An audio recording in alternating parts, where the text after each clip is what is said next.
안녕하세요, 장쌤입니다. 오늘은 이재용 씨, 그러니까 이재용 일가, 삼성과의 상속세에 대해서 좀 설명드릴까요? 그러니까 기사를 보면서 그거에 대한 세금 문제에 대해서 좀 설명드릴 거거든요. 그러니까 법조문이랑 함께 한번 읽어보실게요.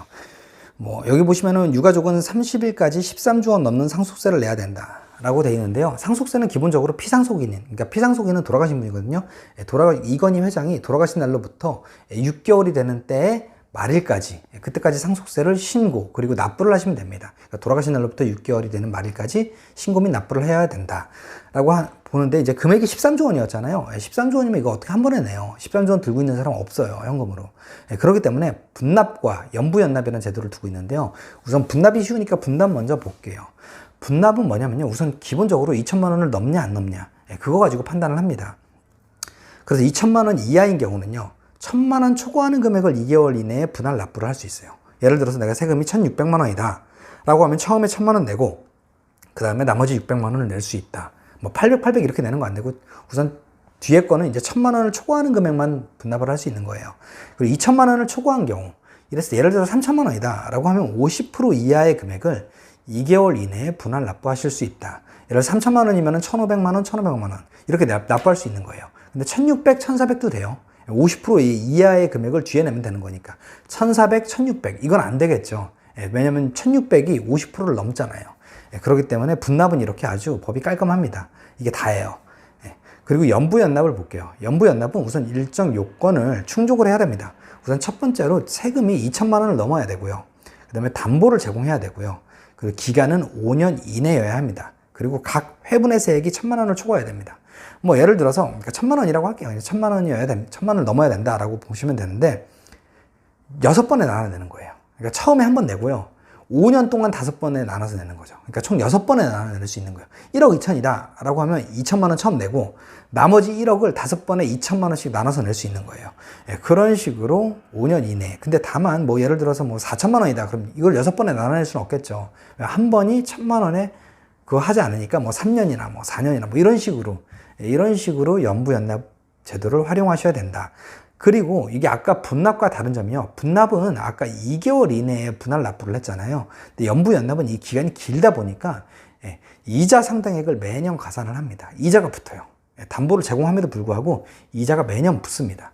그렇기 때문에 더 세금 부담이 더 클 수 있다. 이렇게 알고 계시면 됩니다. 그리고 연이어서 한번 기사를 읽어볼게요. 주식, 미술품 등 상속 재산이 30조 원을 넘을 듯. 그리고 이제 주식이 한 24조 원 정도 되는 것 같고요. 미술품에는 금동미륵 반가상 같은 국보와 모네 수련, 마크 로스코의 무제 이런 것들이 13,000점에 이른다. 근데 그 미술품 등이 한 3조 원어치를 넘긴다. 이런 내용이 있어요. 근데 이런 거는 뭘 활용할 수 있냐면요. 우선 제74조에 보시면요. 상속세법. 문화재 자료 등에 대한 상속세 징수 유예 제도를 두고 있습니다. 보시면 상당한 담보를 제공해야 된다. 담보를 제공하고요. 상속세에 대해서 징수 유예를 신청을 할 수 있어요. 내가 총 상속세가 이만큼이면은 이만큼 곱하기 총 상속재산에서 문화재 상속재산 이 비율만큼 나중에 내가 이거 팔거나 할 때 내면 되는 거니까 그때까지 징수를 유예 신청을 할 수 있다라고 알고 계시면 됩니다.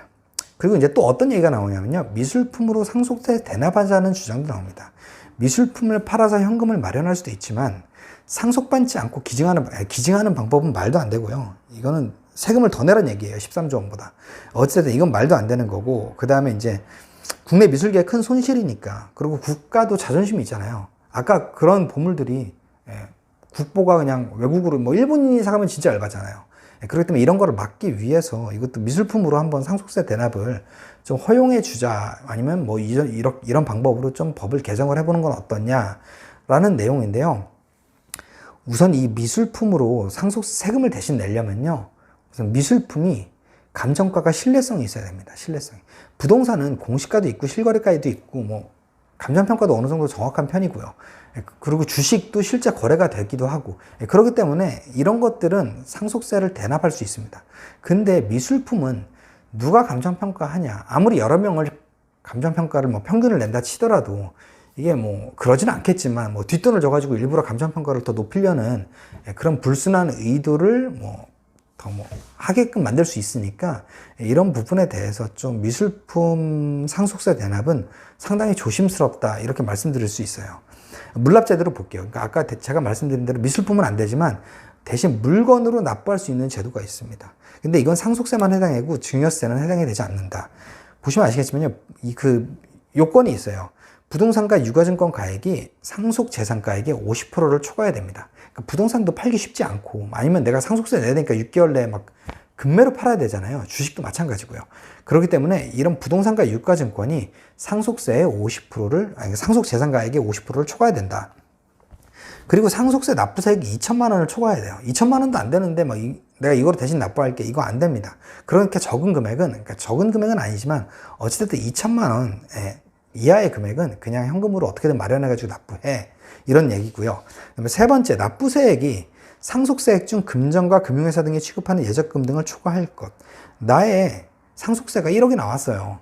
근데 나의 현금과, 그러니까 보통 예금과 뭐 적금 같은 게 뭐 1억의 상속세가 나왔음에도 불구하고 2억 정도가 있는 거예요. 그럼 그냥 그거로 내면 되잖아요.